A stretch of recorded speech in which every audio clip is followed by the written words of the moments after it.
नमस्कार, मैं अभिनय आप सबका अभिनय में इस पे स्वागत करता हूँ। कैसे हैं आप सब?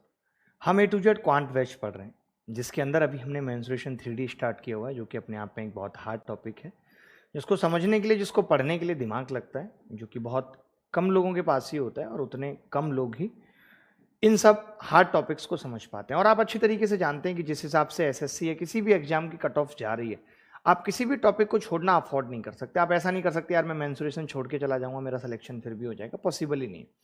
आप एक भी सिंगल टॉपिक छोड़ना अफोर्ड नहीं कर सकते। और आज की डेट में आप देख रहे हैं कि उन्हीं लोगों का सिलेक्शन हो रहा है जो बहुत ज़्यादा पढ़ते हैं या जो और लोगों से बिल्कुल अलग है, जिनकी मेहनत का स्टैंडर्ड भी बहुत हाई है। बाकी के लोग नॉर्मल तरीके से मेहनत करते हैं और नॉर्मल तरीके से रिजल्ट लिस्ट से बाहर हो जाते हैं, जैसा कि देखा जा रहा है लगातार।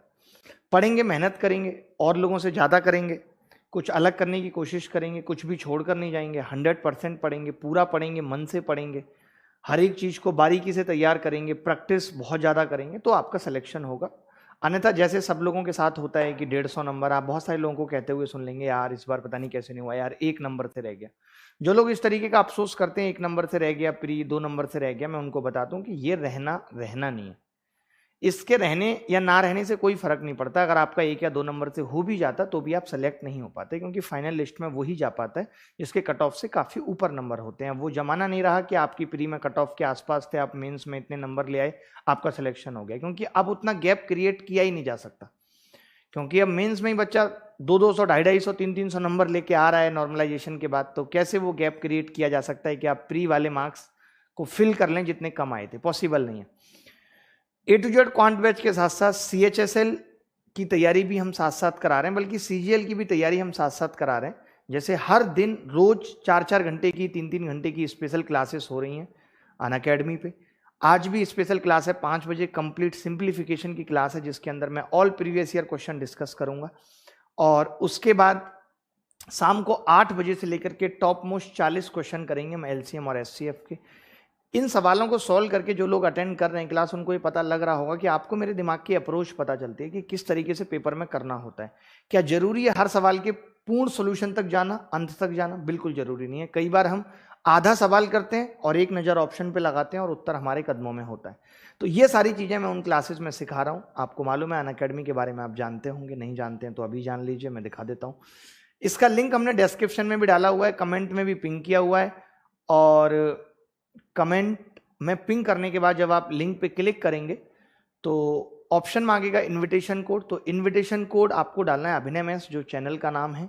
तो चलिए शुरू करते हैं आज की क्लास। और आप हेडिंग लगा लीजिए क्यूब। मेंसुरेशन 3D की 2 क्लास अब तक हो चुकी हैं। उन दोनों क्लासेस में हमने इतना ही आपको बताया है कि मेंसुरेशन 3D में हम क्या क्या पढ़ते हैं। मेंसुरेशन 3D में हम पढ़ते हैं सरफेस एरिया एंड वॉल्यूम, जिसमें हमने आपको बताया कि पूरे मेंसुरेशन को 2 पार्ट में डिवाइड कर दिया, एक सिमेट्रिक और एक एसिमेट्रिक। सिमेट्रिक में हमने रखा क्यूबॉइड, क्यूब, प्रिज्म, सिलेंडर को रखा, और हमने कहा इन सबके फॉर्मूले एक जैसे ही होंगे। तो आज जो हम क्यूब पढ़ने जा रहे हैं वो भी सिमेट्रिक का ही पार्ट है। क्यूबॉइड हम खत्म कर चुके हैं 2 क्लासेस में। क्यूब उतना बड़ा टॉपिक नहीं है, छोटा सा टॉपिक है। 4-5 ऐसी मुश्किल चीजें हैं जो आपको क्यूब के बारे में जाननी है, जो मैं आपको बताता हूं, ठीक है? तो शुरुआत से शुरू करते हैं। मैं बताना स्टार्ट करता हूं आपको जैसे कि क्यूब क्या है। तो आपने कहा था, अब जो बच्चे अभी से ज्वाइन कर रहे होंगे उनको पता लगेगा कि हमने कहा था कि भाई हम मेंसुरेशन 3D के अंदर सरफेस एरिया और वॉल्यूम पे बात करेंगे, यानी सतह का क्षेत्रफल और आयतन पे बात करेंगे। सिमेट्रिक फिगर में आज की क्लास में हम पढ़ने वाले हैं क्यूब। क्यूब यानी घन पढ़ने वाले हैं। घन कैसा होता है आप देख सकते हैं। जैसे आपने क्यूबॉइड पढ़ा, तो क्यूबॉइड का बेस जो होता था, क्यूबॉइड का जो बेस होता था, इसमें ये डॉट डॉट क्यों आ गए भाई? क्यूबॉइड का जो बेस होता था वो एक रेक्टेंगल हुआ करता था, रेक्टेंगल। बट यहां पे क्या होगा, यहां पे क्यूब के अंदर क्या होगा कि जो बेस होगा वो भी स्क्वायर होगा, और all surfaces are square, all surfaces are square, बाकी की सरफेस भी स्क्वायर होंगी। यानी मैं क्यूब के बारे में ये कह सकता हूं कि क्यूब एक ऐसा क्यूबॉइड है जिसके अंदर L बराबर B बराबर H बराबर A, जिसके L B H तीनों बराबर होते हैं, और उसे हम किसके बराबर रखते हैं? A के बराबर रखते हैं। आप देख पा रहे हैं कि ये इसका बेस है गुरु, ये इसका बेस है। ये रहा, 3D में देखना पड़ेगा आपको। तो ये एक स्क्वायर है, ये भी A है, ये भी A है, ठीक है? अब बात आती है इसकी ऊंचाई की। मैंने इसको बेस मान लिया, आप चाहते तो इसको भी बेस मान सकते थे, जो आपको ठीक लगे आप उसको मान सकते हैं, जिस तरीके से आप देख पा रहे हैं। अब हमारे लिए हाइट ये हो जाएगी, ये हाइट हो जाएगी और ये भी ए है। अगर आप इसको बेस मानते ए बी सी एच को, तो फिर हमारे लिए क्या हो जाता, ये हाइट हो जाती और ये लंबाई और चौड़ाई हो जाती, बात एक ही है। इस तरीके से बनेगा, यानी बहुत सारी स्क्वायर प्लेट को जब हम एक के ऊपर एक के ऊपर एक को रखते चले जाते हैं, स्क्वायर प्लेट को, तो क्या बन जाता है, क्यूबॉइड बन जाता है, क्यूब बन जाता है, सॉरी। क्यूब के अंदर हमने आपको क्या बताया था कि अगर कोई भी फिगर सिमेट्रिक है तो हमने कहा था कि उसका वॉल्यूम बराबर क्या होगा, एरिया ऑफ बेस, आधार का क्षेत्रफल गुणा ऊंचाई। ये हमने बताया था कि अगर कोई भी फिगर सिमेट्रिक है तो उसका वॉल्यूम होगा area of base into height. उसके बाद हमने बताया था कि लेटरल सरफेस एरिया क्या होगा, पार सतह का क्षेत्रफल, बेस का पेरीमीटर गुणा हाइट। सिमेट्रिक के केस में बताया था आधार का परिमाप गुणा ऊंचाई। उसके बाद हमने टोटल सरफेस एरिया की बात की थी, तो हमने कहा था एलएसए के अंदर अगर आप ऊपर नीचे वाला यानी बेस का एरिया दो बार जोड़ दोगे तो क्या आ जाएगा, टीएसए आ जाएगा। ये हमने आपको हर सिमेट्रिक फिगर के लिए बताया।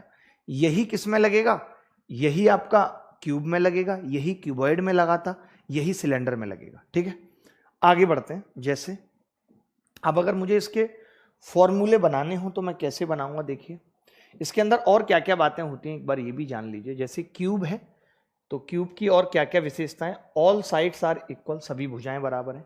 फेस कितने होंगे, 6। क्यूबॉइड के भी फेस 6 होते हैं। आप ऐसे समझ लीजिए, बचपन में लूडो आपने खेला होगा तो जो उसका डाइस होता था वो एक क्यूब है, क्यूबॉइड नहीं है, क्यूब है। हर तरफ एक स्क्वायर सरफेस है। तो टोटल सरफेस कितनी होती थी, अरे भाई इक्का आता था, दुग्गा आता था, तिया आता था, चौका आता था, पंजा छक्का, यानी टोटल सरफेस कितनी होती थी, 6। वहां से आप इस बात को याद रख सकते हैं। अगर मैं एजेज की बात करूं तो एज कितनी होंगी आप देख सकते हैं, यहां पे ही गिन सकते हैं। यहाँ पे तो सारी दिखेंगी नहीं। जैसे मैं ये कह सकता हूँ, इस कमरे के एज की बात करूं मैं, एज की, तो आप देखेंगे ये 4 4 4, 4 एज तो ये हो गई और 4 हो गई ऊपर, टोटल कितनी हो गई, 8। अब जो खड़ी हैं एक कोने में, दो कोने में, तीन कोने में, 4 4 खड़ी हैं और 4 4 बिछी हैं, तो 4 तिया 12, टोटल एज कितनी होती है, 12। इस पे भी हमने देखा कि इस बार के पेपर में सवाल पूछा गया था क्यूबॉइड पे। तो ये क्या है, एज, एज मतलब भुजा। तो फेस कितने हैं, 6, एज कितनी है, 12। अगर मैं वर्टेक्स की बात करूं, कोने कितने होंगे, 4 कोने नीचे हैं, 4 कोने ऊपर हैं, इसके अलावा कहीं कोना नहीं है, तो वर्टेक्स कितना है, 8। आप सोचेंगे इस पे कैसा सवाल पूछा गया। मैंने देखा इस पे सवाल पूछा गया कि एक क्यूब है जिसके फेस ई है और जिसकी एज एफ है और जिसकी वर्टेक्स वी है, ऐसे पूछा गया। या उल्टा भी लिख सकते हो, एफ फेस थे और ई एच और वी वर्टेक्स।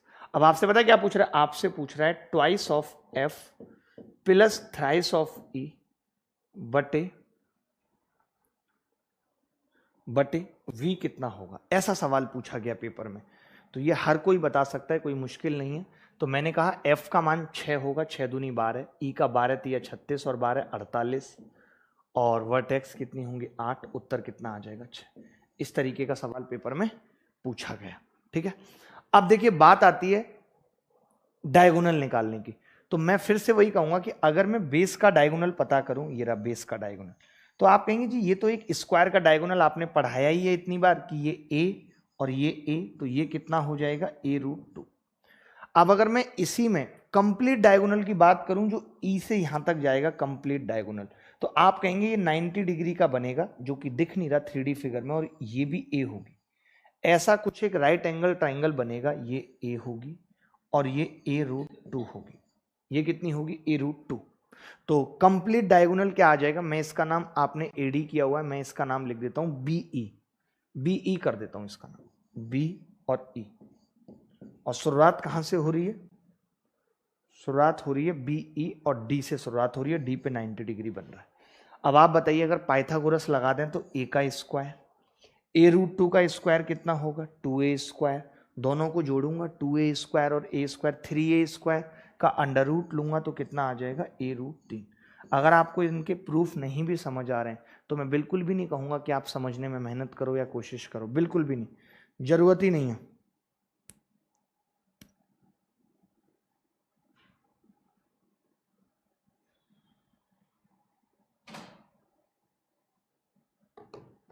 ठीक है, अब इसके फॉर्मूले पे बात कर लेते हैं। अगर मैं इसके वॉल्यूम की बात करूंगा, तो आप जानते हैं वॉल्यूम होगा area of base A square. Area of base A square अपने आप बंद हो गया क्या? ठीक है, इंटू ए, तो ये कितना आ जाएगा? ए की क्यूब। ये कितना आ जाएगा? ए की क्यूब। अगर मैं LSA की बात करूंगा तो perimeter of base 4A into A 4A square. वैसे आप जो ये LSA है इसके बिना भी तो समझ सकते हैं। आप बताओ, ये सामने वाली सरफेस, ये सरफेस, ये 4 सरफेस आएंगी LSA में, और एक सरफेस स्क्वायर है यानी उसका एरिया ए स्क्वायर होता है, तो LSA 4A स्क्वायर आ गया। अब हमें पता है टोटल सरफेस 6 हैं, 6 की 6 स्क्वायर हैं, एक स्क्वायर का एरिया ए स्क्वायर होता है, तो TSA कितना आ जाएगा? 6A square. डायगोनल अभी हमने निकाला ही था, डायगोनल कितना था? A√3। A√3 डायगोनल है। अब ये अगर फॉर्मूले आपको समझ आ गए तो हम सवालों की तरफ बढ़ते हैं और अच्छे अच्छे सवाल करते हैं। पहला सवाल आपकी कॉपी के ऊपर कुछ इस तरह आ रहा है। पहले ये और समझ लो, कई सारी चीजें हैं काम की, क्योंकि इसमें सवाल बहुत मुश्किल नहीं है। पहले कंसेप्ट समझ लो। मैं ये सारे चित्र बना लाया ताकि बच्चों को समझ आए, वरना बच्चों को ये बात समझ आती नहीं। आप देखेंगे cutting off a cube in n parts parallel to edge in vertical manner.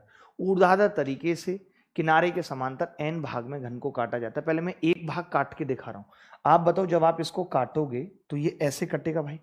यहां से आपने काट दिया, ये रहा, ऐसे आपने इसको काट दिया। इसके 2 पार्ट हो गए।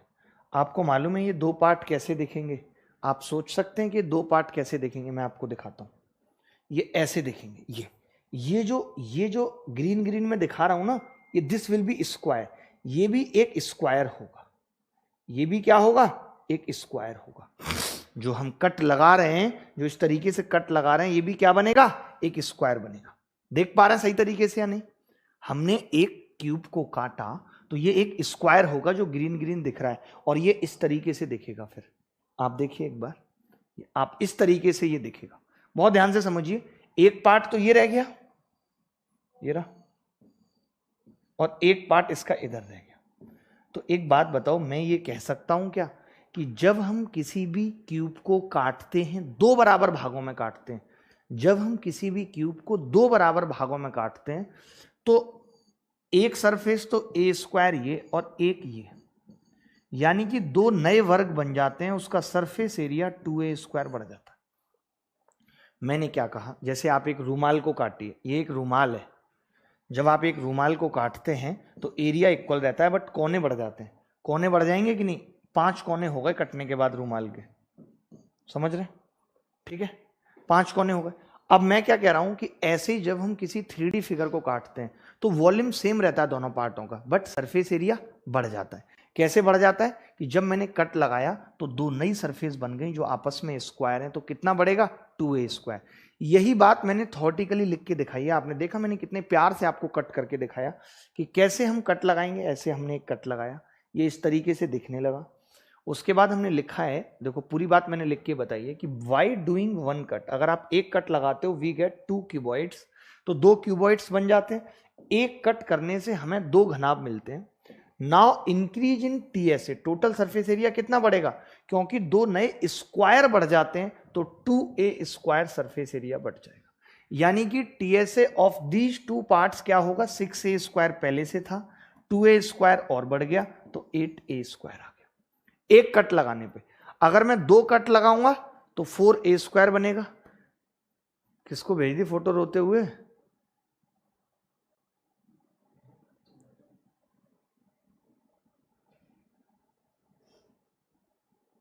यहाँ पे जो भाई बैठे हैं वो अपने लोगों को रोते हुए फोटो शेयर कर रहे हैं। अब मैं कुछ नहीं बोलूंगा भाई, मैंने तो देख ली, क्योंकि दूर से मुझे देख गई, लैपटॉप से कर रहे थे व्हाट्सअप चला के, तो आंसू सा टपक रहा है, और जबकि रो नहीं रहे हैं। अब मैं आपको यही समझाता हूं कि सामने वाला आपको मैसेज में क्या कह रहा है क्या नहीं कह रहा है, ये फैक्ट नहीं है। वो कह रहा है उसने खाना नहीं खाया सुबह से। जैसे क्या हुआ कि ये AC के सामने बैठे हैं, तो AC के सामने बैठ के क्या हुआ कि थोड़ा बहुत ठंड लग रही है यहाँ पे, और तो इनकी आंख से हल्का सा पानी सा निकल गया। इन्होंने उसी को कैच कर लिया, सामने वाले को भेज दिया मिसिंग यू और एक आंसू की फोटो। इससे सामने वाले पे, सामने वाले रिप्लाई क्या करेगा? प्लीज रो मत, we will meet soon, don't worry, I am always with you, why are you so tensed. while I am caring too much to you, please। खाना खाया ना तुमने? नहीं। क्यों नहीं खाया तुमने खाना? तुम खाना नहीं खाओगे ना, मैं भी खाना नहीं खाऊंगी। जबकि चावल ठूस रही है सामने वाली पार्टी। इधर भी दिक्कत है, सेम है बिल्कुल। क्या करोगे आप? देखिए क्या हुआ, now increase in TSA 2a square, TSA of these two part 6a square plus 2a square बराबर 8a स्क्वायर। तो मैंने यहां पे यही कहा है कि आप जितने कट लगाओगे, आपने एक कट लगाया 2a स्क्वायर बढ़ गया एरिया, आप 2 कट लगाओगे 2 इंटू 2a स्क्वायर, आप n कट लगाओगे n इंटू 2a स्क्वायर। तो वही मैंने लिखा है कि अगर हम n कट लगाएंगे तो सरफेस एरिया 2na स्क्वायर बढ़ जाएगा। कितना आ जाएगा? आप चाहो तो इस बात को लिखो, ना चाहो तो मत लिखो, बस आपको पता लग गया कि एक कट मतलब, आप इतनी सी बात मेरे कहने पे लिख लो बस, कि एक कट मतलब 2 स्क्वायर, 2 स्क्वायर। तो सरफेस एरिया टीएसए में कितना चेंज होगा? 2a स्क्वायर प्लस हो जाएगा सरफेस एरिया। बात खत्म। समझ आया कि कैसे कट लगता है और कैसे वो स्क्वायर बच जाते हैं, जिस शेप में होता है उसी शेप में बच जाता है। ये अब हमने क्या है कि क्यूब को एक पास रखा है। देखिए जब हम ज्वाइन करते हैं, जब हम किन्हीं भी 2 क्यूब को ज्वाइन करेंगे तो आप देखेंगे कि 2a स्क्वायर तो यहां पे माइनस हो जाएगा, खत्म हो जाएगा ना, जो दिखेगा ही नहीं, 2a स्क्वायर यहां पे माइनस हो जाएगा। यानी कि अब आप इस बात को तो पढ़ लेना, खैर बाद में। मैं आपको क्या समझाना चाह रहा हूं, मैं इतनी सी बात बताना चाह रहा हूं कि अगर आपने 2 क्यूब को सटा दिया तब क्या होगा? जब 2 पार्ट में डिवाइड कर रहे थे तो 2a स्क्वायर था, अब 2 क्यूब को सटा दिया तो माइनस 2a स्क्वायर हो जाएगा। यानी अब 2a स्क्वायर कम हो जाएगा 2 क्यूब को सटाने पे। भाई 2 क्यूब को सटाएंगे, दोनों की एक एक सरफेस चली जाएगी, यानी कि अब टीएसए कितना होगा उनका? तो इक्वल क्यूब्स थे, 2 इक्वल क्यूब्स थे। तो आप कहेंगे जी पहले इसका भी 6a स्क्वायर था, इसका भी 6a स्क्वायर था, हमने 2a स्क्वायर घटा दिया तो 10a स्क्वायर आ गया। तो ये छोटी छोटी सी बातें थी जो क्यूब के बारे में आपको पता होनी चाहिए। हम बहुत बेसिक से, स्टार्टिंग से चल रहे हैं ताकि आपको हर एक बात समझ आए, आप बात की गहराइयों तक पहुंचे। टेलीग्राम पे कल क्यूबॉइड की पीडीएफ डाल दी गई है, जिनको नहीं मिली है भाई टेलीग्राम का एक बार लिंक शेयर कर दो बच्चों के साथ।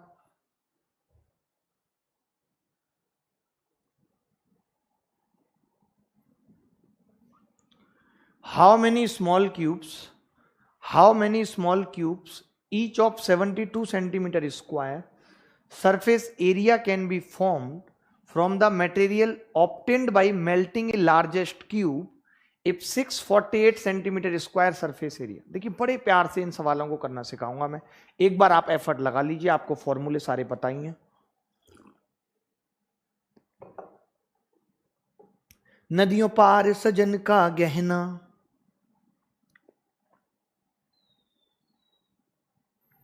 एक भाई साहब कह रहे हैं सर बहुत डिप्रेशन हो रहा है, क्या करूं? देखिए मैंने पहले भी कितनी बार बताया, ये डिप्रेशन एंजाइटी कुछ नहीं है। पहली बात तो आप लोग ना आजकल ज़्यादा सीख गए और स्ट्रेस को ही डिप्रेशन और ये सब समझने लगे। मैं आपको क्लियर कर देता हूँ, जब आप भविष्य के बारे में सोचते हैं, जब आप ये सोचते हैं कल क्या होगा, आगे क्या होगा, सिलेक्शन कैसे होगा, नौकरी कैसे लगेगी, जीवन कैसे कटेगा, जब आप फ्यूचरिस्टिक हो जाते हैं बहुत, आपको हर थोड़ी देर बाद की चिंता सताने लगे, समझ लो you are suffering from the anxiety. जब आप पास्ट के बारे में बहुत सोचते हैं, उसने धोखा दिया, वो ये कहती थी, बाद में वो ये कह गई, जब आप पास्ट को लेकर के बहुत चिंतित हैं, लगातार सोच रहे हैं, तो समझ लें कि डिप्रेशन होगा ही होगा।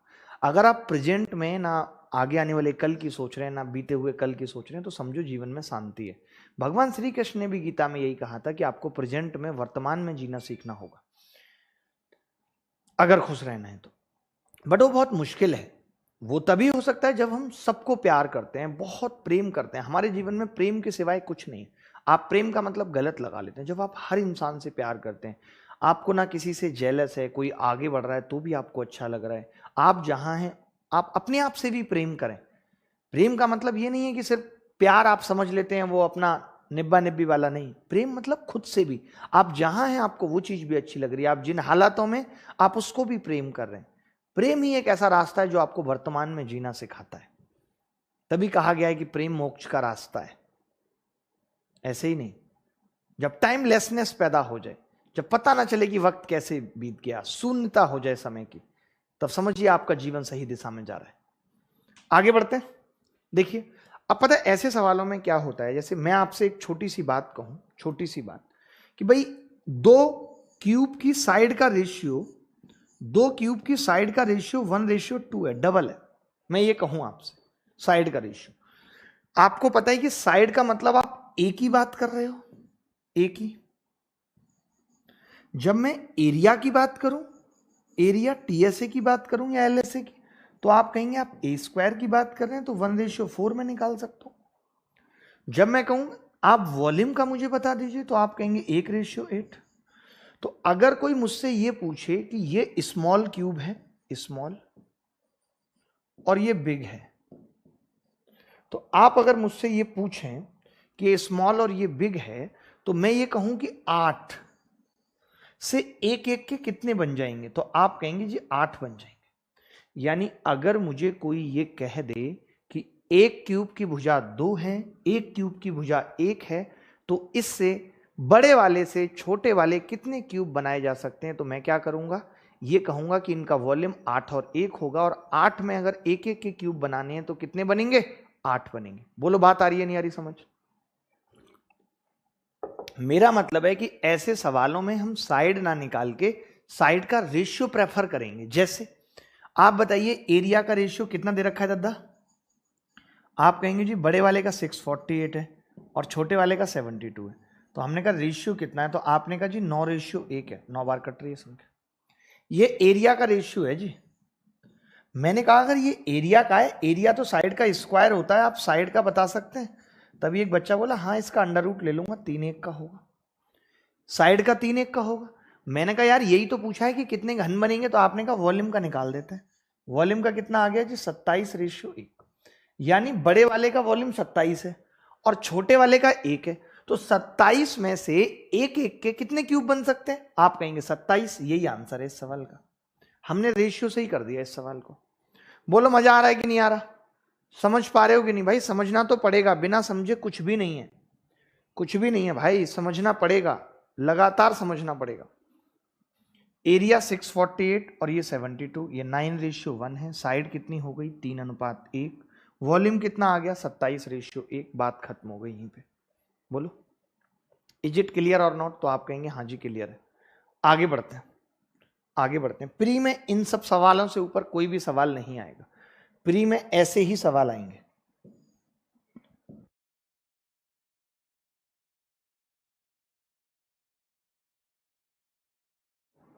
देखें सवाल क्या है, सवाल कह रहा है कि if the numerical value of total surface area is equal to the volume of the cube then find the diagonal of cube.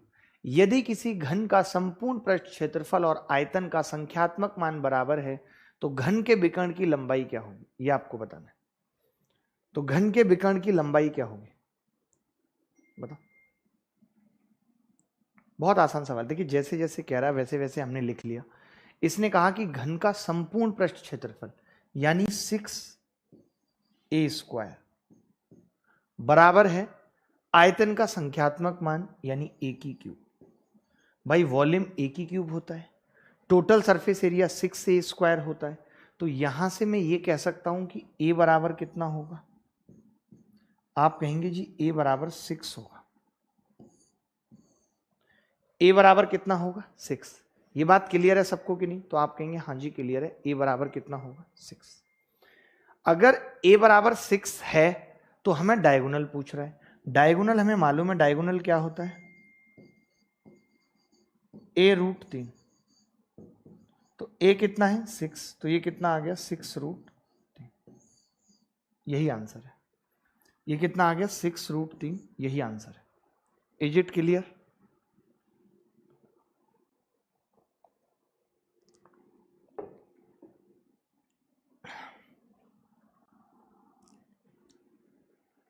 Is it clear और नॉट? सब बच्चों को समझ आ रहा है? कोई ऐसा बच्चा जिसको ना समझ आ रहा हो? सबको आ ही रहा होगा, वैसे भी एक कम ही बच्चों को समझ आता है ऐसे टॉपिक है। ये आप बहुत आसानी से कर देंगे मैं समझता हूँ। जो मैंने अभी तरीका आपको बताया है उस तरीके से आप इसे बहुत आसानी से कर देंगे, एक बार बताइए करके। जल्दी जल्दी सवाल खत्म करेंगे।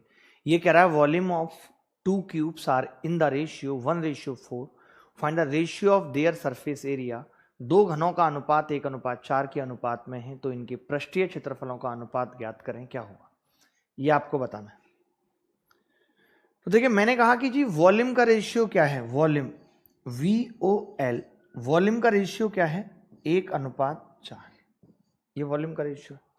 मैं कहूंगा यहां से साइड का बता दो, तो आप कहेंगे जी साइड का निकालने के लिए क्यूब करनी पड़ेगी। साइड का निकालने के लिए क्या करनी पड़ेगी, क्यूब। तो आपने कहा साइड का आ गया जी 1 और क्यूब रूट ऑफ 4, ये करना पड़ेगा साइड का। इसने पूछा क्या है, इसने पूछा पृष्ठीय क्षेत्रफल यानी एरिया का पूछा इसने, तो एरिया में स्क्वायर करना पड़ेगा, 1 का स्क्वायर 1, और ये कितना होगा क्यूब रूट ऑफ 4 चौक 16 हो जाएगा अंदर। कोई बच्चा बता सकता है 16 में क्या बाहर आ जाएगा, तो आप कहेंगे जी 8 गुणा 2 होगा, और 8 का क्यूब रूट निकालना सबको आता है, वो 2 होगा, तो अंदर केवल 2 रह जाएगा, तो उत्तर आ जाएगा ये 1:2 क्यूब रूट, सी उत्तर आ जाएगा। बहुत प्यार से मैंने किया सवाल, दोबारा से फिर बता रहा हूं। मैंने कहा वॉल्यूम का रेशियो 1:4 है, ये बात आपको सीखनी पड़ेगी, समझनी पड़ेगी कि वॉल्यूम एक ही क्यूब होता है, साइड ए होती है, एरिया ए स्क्वायर होता है। तो पहले इसका हमने क्यूब रूट किया, और फिर हमने इसका स्क्वायर किया, बात खत्म। फिर हमने इसका क्या किया, स्क्वायर किया, और बात खत्म। बोलो कोई ऐसा बच्चा जिसको ना आ रहा हो समझ, जिसको दिक्कत हो समझने में, एनीबॉडी एल्स, कोई भी बॉडी इस प्रकार की हो जो अपने आप को डेड बॉडी ना समझती हो। देखिए एक और खूबसूरत सवाल आपके सामने है, इन सवालों को करने का भी एक तरीका मैं आपको बताना चाहता हूं।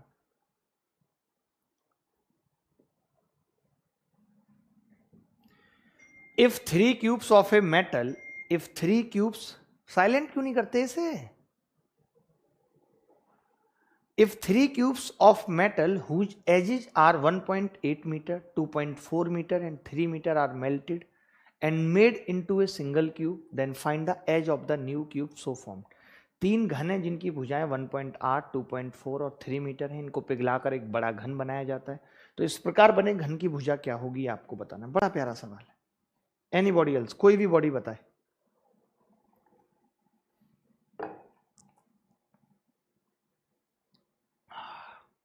बताओ बताओ भाई। देखिए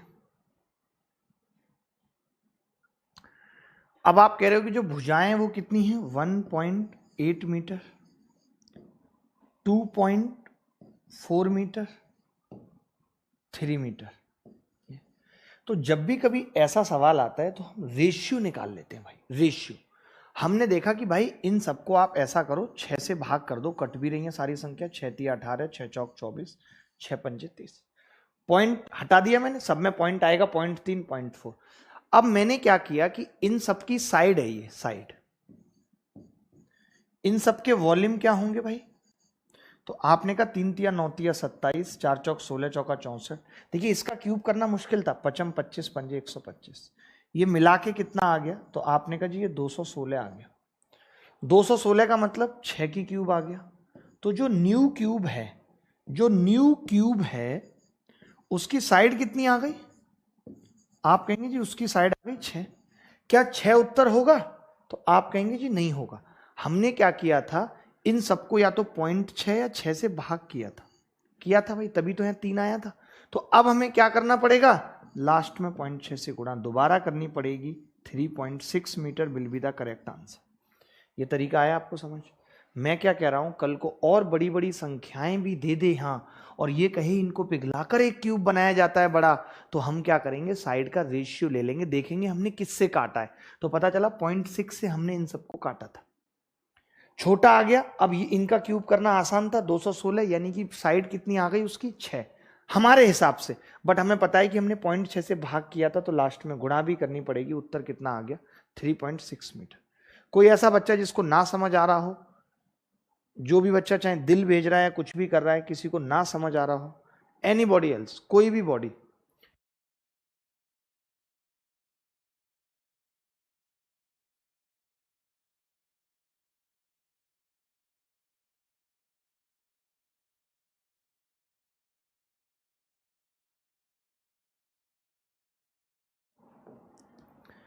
3 सेंटीमीटर की भुजा, ये बड़ा प्यारा सवाल है।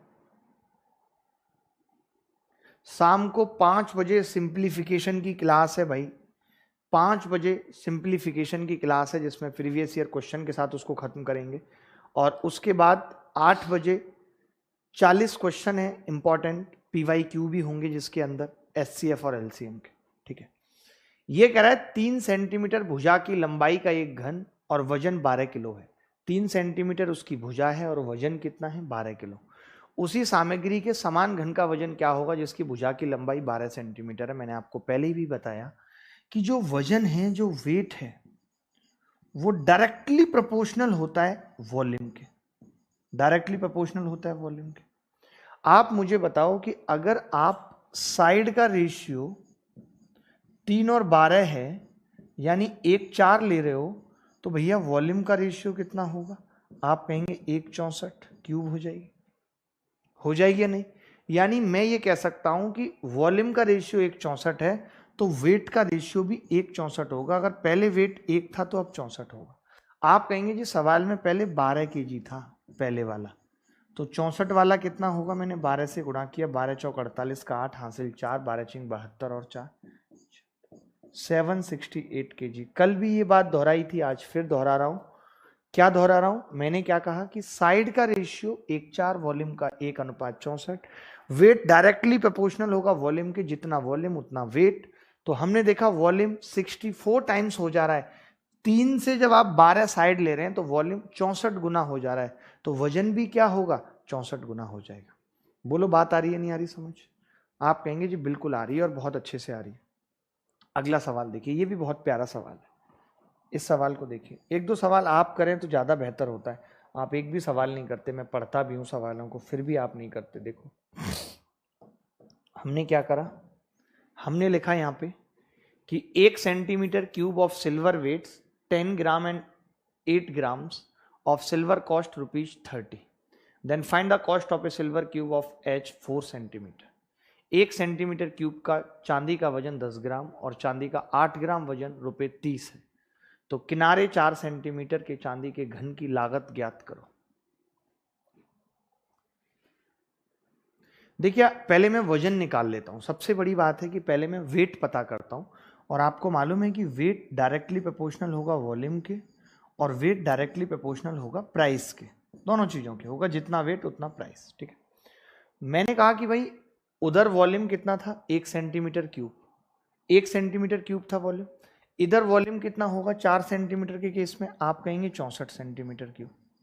4 चौक 16, चौका 64। आप ये कह सकते हैं कि 1 सेंटीमीटर क्यूब चांदी का वजन 10 ग्राम है, तो 64 सेंटीमीटर क्यूब का चांदी का वजन कितना होगा? 640 ग्राम। बोलो होगा या नहीं? होगा। अब आपने कहा कि 8 ग्राम का वजन 30 रुपये है, 8 ग्राम का 30 रुपये है, 30 रुपीज। अब आप ही बताइए हमें निकालना किसका है? हमें निकालना है 640 ग्राम का। यानी 8 ग्राम की जगह 640 हो, यानी 1 की वैल्यू 80 है। 1 की अगर 80 है तो 30 रुपए की कितनी आ जाएगी? 8 तिया 2400, यानी 2400 रुपये कीमत होगी। 12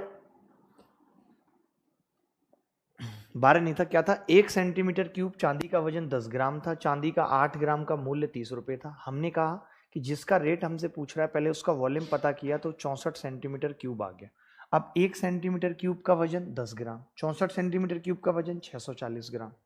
होगा या नहीं?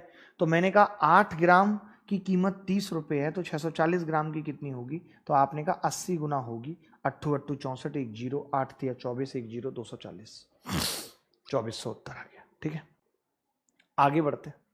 ये सब सवाल जो नहीं भी समझ आएंगे आपको घर पे जाके देखने, एक बार दोबारा करने। ऐसे ही छोटे छोटे सवाल आपको पेपर में मिलेंगे। आप लाख बड़े बड़े सवाल करते रहें, जब तक छोटे छोटे सवाल नहीं आएंगे तब तक सिलेक्शन नहीं होगा। और सिलेक्शन के लिए कुछ भी छोड़ देना सिलेबस का पार्ट एकदम जायज नहीं है। देखिए सवाल कह रहा है how many cubes of 3 centimetre H can be cut out of a cube 8 centimetre H. 3 centimetre किनारे के कितने घन को 18 सेंटीमीटर किनारे के घन से बाहर काटा जा सकता है, निकाला जा सकता है? ये आपको बताना है। फटाफट कौन बताएगा? Who will tell? Anybody else? Sir ji मैं पढ़ाई में रेगुलरिटी नहीं बना पा रहा हूँ कुलदीप नैन। वो तो मुझे दिख ही रहा है कि रेगुलरिटी बना कौन पा रहा है। कोई भी नहीं आप में से बना पा रहा है रेगुलरिटी, कोई भी नहीं बना रहा है। देखिए 3 सेंटीमीटर किनारे के कितने घन को, आप बताइए साइड का रेशियो है कितना, साइड का रेशियो। तो आप कहेंगे जी साइड का रेशियो है 3 और 18, यानी 1 और 6। साइड का रेशियो क्या है 3 और 18, 1:6। ठीक है, तो मैंने कहा वॉल्यूम का कितना होगा, आपने कहा जी वॉल्यूम का होगा 1 और 6 की क्यूब 216, यानी बड़े वाले का वॉल्यूम 216 है और उसमें एक एक के क्यूब बनाने कितने होंगे, 216 क्यूब हो जाए। 216 में एक एक के क्यूब कितने बनेंगे, 216। बार बार मैं इन सवालों को रेशियो से करना सिखा रहा हूं, फिर भी आप नहीं समझ पा रहे। ये सवाल देखिए,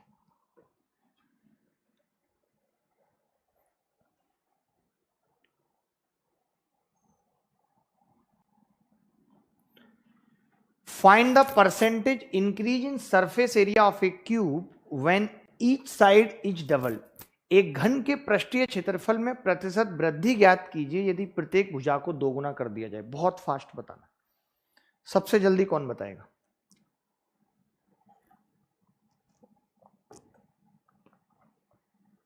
बताएं भाई उत्तर क्या होगा। Find the percentage increase in surface area of cube when each side is double, जब प्रत्येक भुजा को दोगुना। देखिए साइड क्या हो रही है, साइड डबल हो रही है, 1:2, 1:2। साइड क्या हो रही है, डबल हो रही है। तो वह एरिया क्या होगा, आप कहेंगे जी एरिया स्क्वायर होता है, 1 से 4 हो जाएगा। अब मुझे परसेंट चेंज बताना है, मैंने इसको ही 100 बना लिया।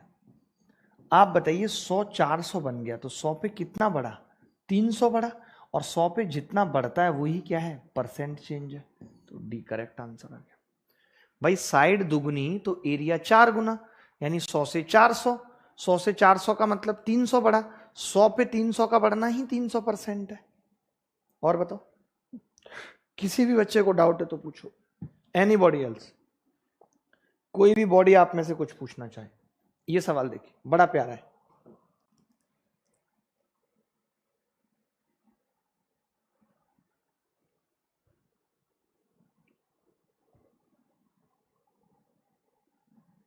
सवाल क्या है देखिए, सवाल है कि a cube has a volume of, a cube has a volume of 72 metre cube, it is divided into 8 equal cubes, find the ratio of an edge of a smaller cube to an edge of the original cube।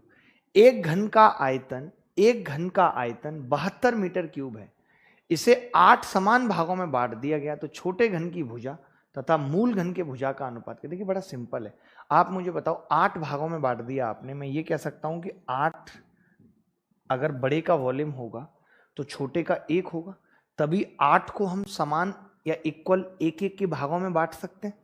8 को हमने क्या कर दिया, एक एक में बांट दिया। आप इस लाइन से मतलब ही नहीं, क्योंकि रेशियो पूछा है, तो मैंने कहा कि जी वॉल्यूम का रेशियो कुछ इस तरीके का है कि 8:1। वॉल्यूम का रेशियो क्या है, 8:1। अगर वॉल्यूम का रेशियो 8:1 है तो साइड का क्या होगा, आपने कहा इसकी क्यूब ले लेंगे, 2:1। तो मैं बार बार एक ही बात बता रहा हूं कि ये सवाल रेशियो से हो जाएंगे, इस डाटा का भी कोई महत्व तो नहीं। अगर आप बड़े में से छोटे छोटे 8 बना रहे हो, इसका मतलब बड़े का वॉल्यूम 8 है और छोटे के वॉल्यूम 1 है। बोलो बात आ गई समझ या नहीं आई। किसी भी बच्चे को नहीं आई तो वो पूछ सकता है। ये सवाल देखें, बहुत प्यारा और बहुत महत्वपूर्ण सवाल है, हर किसी को ये सवाल नहीं आता, मुश्किल होगी इस सवाल को आपको समझ पाना। पहले सवाल पढ़ लो फिर मैं बताता हूं।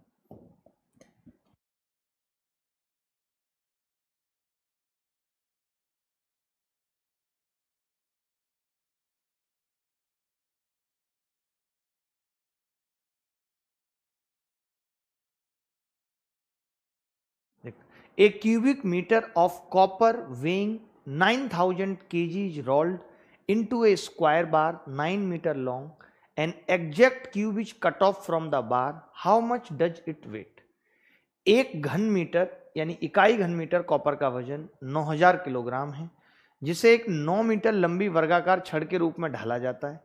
इस छड़ से एक पूर्ण घन काटा जाता है, तो इसका वजन क्या है ये बताना है। देखिए इसका मतलब पता है क्या है, आप समझ रहे हो कि जो काटी जा रही है एक 9 मीटर लंबी वर्गाकार छड़ जानते हो आप क्या होती है? जैसे आपके घर में ट्यूब रॉड होगी, वो ट्यूब रॉड जिस डब्बे में रखी जाती है या रख के आती है, वो एक वर्गाकार छड़ होती है। वर्गाकार छड़ का मतलब है एक इस तरीके का क्यूबॉइड, जैसे कि ये तो वर्गाकार है इसका ये पोर्शन, और वो इस तरीके का है, ऐसे लंबी है वो, समझ गया? ऐसे लंबी है, ऐसे क्या है, लंबी है, वर्गाकार छड़ है। यानी मैं ये कह सकता हूं कि ये भुजा उसकी ए, ये भुजा ए और ए, बट उसकी लंबाई अलग है। एक ऐसा क्यूबॉइड जो ए इंटू एल पर है, ठीक है। अब मैं ये कह सकता हूं कि अगर मैंने 1 घन मीटर लिया है, 1 मीटर क्यूब लिया है, तो यानी कि इसका जो ये वॉल्यूम है, ये वॉल्यूम है, दिस इज द वॉल्यूम, ये बराबर होगा 1 मीटर क्यूब। बोलो चलेगा? आप कहेंगे हाँ जी चलेगा। मैंने कहा एल कितनी दे रखी है, तो आपने कहा 9 दे रखी है, 9a², ये एल है, बराबर 1। तो यहां से a कितना आ गया, 1/3 मीटर आ गया, साइड आ गई 1/3 मीटर। अब इसने कहा इस छड़ से एक पूर्ण घन काटा जाता है। आप एक बात बताइए मुझे, छोटी सी बात बताइए कि अगर ये ए है, अगर मैं यहां से इस तरीके से इसको काट दूं, यानी कि मैं ये दूरी भी ए ले लूं, तो आप ये कह सकते हो कि जी ये घन बन जाएगा एक। ये लो, समझ आ रही है बात? हमने क्या किया कि एक ए लंबाई का, यानी कि हमने एल को भी क्या ले लिया, ए ले लिया, तो क्या बन जाएगा, एक क्यूब बन जाएगा भाई, एक क्यूब बन जाएगा। अब उस क्यूब का वॉल्यूम क्या होगा, उस क्यूब का वॉल्यूम क्या होगा? तो आप कहेंगे जब सब कुछ ए है तो क्यूब का वॉल्यूम ए की क्यूब हो जाएगा। हमें ए पता है 1/3 मीटर, हमने यहां रख दी ए, 1/27 मीटर क्यूब। अगर खाली वॉल्यूम पूछा होता उसका तो मेरा जवाब होता 1/27 मीटर क्यूब। बट इसने हमें सवाल में क्या दिया है, इसने हमसे कहा है सवाल में कि 1 मीटर क्यूब का वजन 9000 ग्राम है।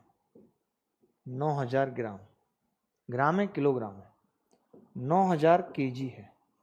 तो बताइए 1/27 मीटर क्यूब का वजन कितना होगा, 1/27 गुणा 1000, 9000, 9 तिया 27, उत्तर कितना आ गया 1000/3, यानी कि 333.33 केजी। बहुत अच्छा सवाल था। हमने पहले क्या किया, हमने कहा कि भाई 1 मीटर क्यूब से आप अगर आप बना रहे हो तो जो छड़ बनेगी या जो भी है वो भी एक मीटर क्यूब वॉल्यूम वाली बनेगी। आपने क्या है ये हमें बता दिया था कि ये इसकी जो भुजाएं हैं वो ए हैं और लंबाई एल है, तो हमने कहा इसका वॉल्यूम ए इंटू एल हो जाएगा जो 1 मीटर क्यूब के बराबर है। आपने कहा जी यहाँ से एल का मान 9 रखा तो 9a², ए कितना आ गया 1/3 आ गया। फिर हमने कहा कि अगर आप इसको यहीं से कट लगा देते हो ए से, ये दूरी ए ले लेते हो, तो एक क्यूब जो बनेगा उसमें एल भी ए हो जाएगी, यानी क्यूब का वॉल्यूम ए की क्यूब आ जाएगा। तो वॉल्यूम आ गया हमारे पास 1/27 मीटर क्यूब। हमें मालूम है 1 मीटर क्यूब का वजन कितना है 9000 केजी, तो 1/27 मीटर क्यूब का 9000 से गुणा कर दिया, उत्तर निकाल दिया। बोलो बोलो बोलो भाई। एक और ऐसा सवाल कर लो आप बैक टू बैक, या इसको घर से कर लेना, ये सेम है बस इसमें प्राइस दिया हुआ है। सेम सवाल है बिल्कुल, 1 मीटर क्यूब का 36 मीटर दे रखी है, ए 1/6 आ जाएगी, इसको घर से कर लेना। ये सवाल देखो, ये सवाल मीन्स 2017 में आया था। सवाल पढ़ देता हूं मैं क्या कह रहा है सवाल। सवाल कह रहा है ए solid cube has side 8 centimetre, it is cut along diagonals of top face to get 4 equal parts. What is the total surface of each part? एक ठोस घन भुजा 8 सेंटीमीटर है, वह ऊपर सतह के विकर्णों पर 4 समान भागों में काटा जाता है, तो प्रत्येक भाग का कुल पृष्ठ क्षेत्रफल क्या है?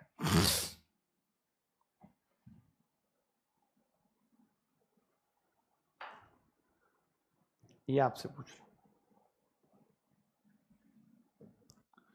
ए solid cube has side 8 centimetre, वह ऊपरी सतह के विकर्णों पर 4 भागों में काटा जाता है। देखिए कैसे काटा जा रहा है, अब ये ना डायगोनली काटा जा रहा है, ये बड़ा मुश्किल है। डायगोनली आपने इसको काट दिया, इस तरीके से आप ऊपर से काट रहे हैं इसको, ऐसे और ऐसे, ऐसे आप काट रहे हैं इसको। देखिए मैं तो ये कहूंगा कि जब आप एक बार काटेंगे तो दो रेक्टेंगल बनेंगे इस बार, क्योंकि बीच से तो काट नहीं रहे। जब आप एक बार काटेंगे तो दो रेक्टेंगल बनेंगे। एक तो इसकी ऊंचाई का, मैं एक मिनट दिखा दूं चित्र में कि कैसे कट सकता है ये। कोई है हमारे पास ऐसा वर्ग जिसको काट के दिखा दिया जाए? हाँ, इसको दिखा सकते हैं काट के। देखो जरा, ये कैसे काटने की बात कर रहा है। मान लेते हैं कि ये ऐसे काटने की बात कर रहा है कि इसने एक कट ऐसे लगाया। देखना जरा ध्यान से, एक कट इसने ऐसे लगाया। तो मैं ये कह रहा हूं कि जब ये कट लगा देगा तो जो एक रेक्टेंगल बनेगा उसकी ये साइड तो a√2 होगी और ये नीचे की तरफ a होगी। ऐसे दो पोर्शन बन जाएंगे। अब देखिए यहाँ पे चित्र नहीं है, वरना मैं आपको दिखा भी सकते हैं वैसे तो हम, बट डाउनलोड करके दिखा पाना मेरे लिए मुश्किल होगा, अभी उतना मुझे बोर्ड चलाना नहीं आता। जैसे आप इस चित्र में भी देख सकते हैं कि अगर मैंने इसको ऐसे काटा होता, ऐसे जब मैं काटूंगा ऐसे इस तरीके से काटूंगा, कहाँ है तो दिख भी नहीं रहा है, हाँ इस तरीके से जब मैं काटूंगा तो जो रेक्टेंगल बनेंगे उसमें एक भुजा तो ये आएगी और एक भुजा इसकी ये आएगी। ऐसे रेक्टेंगल बन जाएंगे ऐसे। अब समझो, ये दो रेक्टेंगल बनेंगे एक कट पे। अगर आप समझ पा रहे हो तो बहुत अच्छी बात है, नहीं समझ पा रहे तो याद कर लो कि एक कट पे दो रेक्टेंगल बनेंगे। एक कट पे क्या होगा भाई? एक कट मतलब, मैं लिख रहा हूं, एक कट मतलब दो रेक्टेंगल, और जो रेक्टेंगल बनेंगे उसकी चौड़ाई होगी वो इसकी ऊंचाई होगी a, और बाकी डायगोनल होगा a√2, सरफेस का डायगोनल। इस तरीके के बनेंगे एक कट पे। यानी मैं ये कह सकता हूं, अगर मैं इसका टोटल सरफेस एरिया निकालूं, टोटल कटने के बाद चारों पार्टों का, चार पार्ट होंगे, उन चारों का अगर मैं निकालूं तो आप कहेंगे जी जो पहले है 6a² वो तो है ही है, बाकी चार रेक्टेंगल और होंगे a गुणा a√2 के। बोलेंगे या नहीं आप? मैंने कहा चार रेक्टेंगल और बन जाएंगे, एक बार कट लगाने पे दो बन रहे हैं तो चार रेक्टेंगल और बन जाएंगे। कैसे? a इंटू a√2 के। बोलो बन जाएंगे या नहीं? इज इट क्लियर और नॉट? अब a हमें कितना दिया हुआ है? a हमें दिया हुआ है 8, तो 8 8 64 गुणा 6 प्लस 4 गुणा a² 64 और √2। अब देखिए इसने हमसे एक पार्ट का पूछा है, इसने हमसे क्या पूछा है कि एक पार्ट का बताओ। एक पार्ट का बताओ। तो मैंने कहा एक पार्ट का कैसे निकलेगा, 4 से डिवाइड कर देते हैं, क्योंकि टोटल पार्ट कितने हैं? 4। तो हमने 4 से भाग किया, 16 छिक्के 96 आ जाएगा। यहाँ 4 से भाग करेंगे 64 √2 आ जाएगा।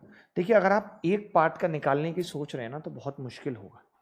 अगर आप एक पार्ट का निकालने की सोच रहे हैं तो बहुत मुश्किल होगा। इससे अच्छा है कि आप टोटल सरफेस एरिया निकाल के क्या करें, 4 से भाग कर दें। मैंने कैसे निकाला? मैंने कहा कि जब आप काटेंगे डायगोनली तो ये a√2 और नीचे की तरफ ऐसे जो बनेगा रेक्टेंगल, ऐसे समझ लो, वो ये a वाला बनेगा।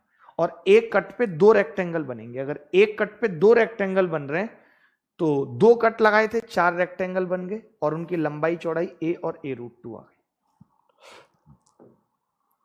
ये सवाल देखिए बहुत प्यारा सवाल है, काफी बार पेपर में आ चुका है। सवाल को समझेंगे पहले तो कि सवाल कह क्या रहा है। ये कह रहा है कि एक string when bound on the exterior 4 walls of a cube of side 2 centimetre starting at point C and ending eight point D, ये C है पॉइंट, ये C पॉइंट है और ये D पॉइंट। ऐसे मतलब हमने एक कोने से पकड़ा और घुमा घुमा के आखिरी कोने पे ले गए।